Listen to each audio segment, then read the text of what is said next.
এই বৃদ্ধ মহিলাটির আগে হাত নড়াচড়া করতে পারতেছিল না, অবশ হয়ে গিয়েছিল। তো এখন মনসার হোমিও হেলথ কেয়ারের চিকিৎসা সেবায় আল্লাহর রহমতে হাতটি নড়ানড়ি করতে এর থেকে পারতেছে। এই পাশে এখনো লাগতেছে না।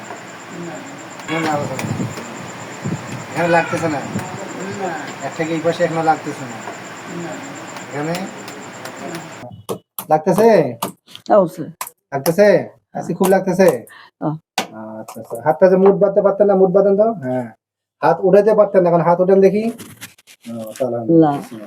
সেদিন যে অবস্থা ছিল আজকে কি অবস্থা না আছে? না, অনেক কমছে। অনেকগুলো কমছে। আসসালামু আলাইকুম রহমতুল্লাহ। সম্মানিত দর্শক মন্ডলী, মনসার হোমিও হেলথ কেয়ারের পক্ষ থেকে সবাইকে শুভেচ্ছা এবং স্বাগতম। আমরা আজকে একজন প্যারালাইজড রোগীর রিভিউ নিয়ে আমরা আপনাদের সামনে উপস্থিত হয়েছি, হাজির হয়েছি। আমরা তার সঙ্গে কথা বলবো এবং শুনবো যে উনি আগে কেমন ছিলেন এবং আজকে তার কি অবস্থা। আপনার নাম? আমিলা খাতুন, আমিলা খাতুন, গ্রাম? দক্ষিণ মধ্যপা। দক্ষিণ মধ্যপাড়া। বাবার নাম? জমার উদ্দিন গাছু। জামালউদ্দিন। তো সেদিন আপনি এরকম করে কথা বলতে পারছিলেন? না, কথা বলতে পারেন। আপনার হাতের সমস্যা ছিল, যেমন এগুলাতে আপনার অনুভূতি ছিল না। লাগতেছে? লাগতেছে আজকে খুব লাগতেছে। আচ্ছা আচ্ছা, হাতটা যে মুঠ বাঁধতে পারতেন না, মুঠ বাঁধেন তো। হ্যাঁ, হাত উঠাইতে পারতেন না, এখন হাত উঠান দেখি। তাহলে আজকে উঠে যাচ্ছে, সেদিন উঠাইতে পারতেন? এত পারিনি। এত পারেনি। আচ্ছা, সেদিন আজকে যে অবস্থা ছিল ওনার, সেদিন যে অবস্থা ছিল আজকে কি অবস্থা ওনার আছে? না, অনেক কমছে।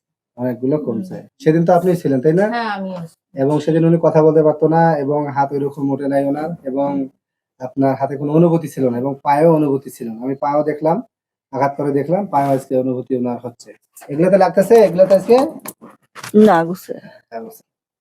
তো সম্মানিত দর্শক মন্ডলী, আমরা শুনলাম আমিলা খাতুনের কাছ থেকে। ওনার ঠিকানা হচ্ছে কঠিন শিলা, অর্থাৎ ভাদুড়ি কঠিন শিলা। উনি ওখান থেকে আমাদের চেম্বারে আসছেন গত 18 দিন আগে। আলহামদুলিল্লাহ সুম্মা আলহামদুলিল্লাহ, আল্লাহর বিশেষ রহমতে উনি এখন আলহামদুলিল্লাহ আমাদের চিকিৎসা সেবায় প্রায় 80% প্লাস সুস্থ, আলহামদুলিল্লাহ।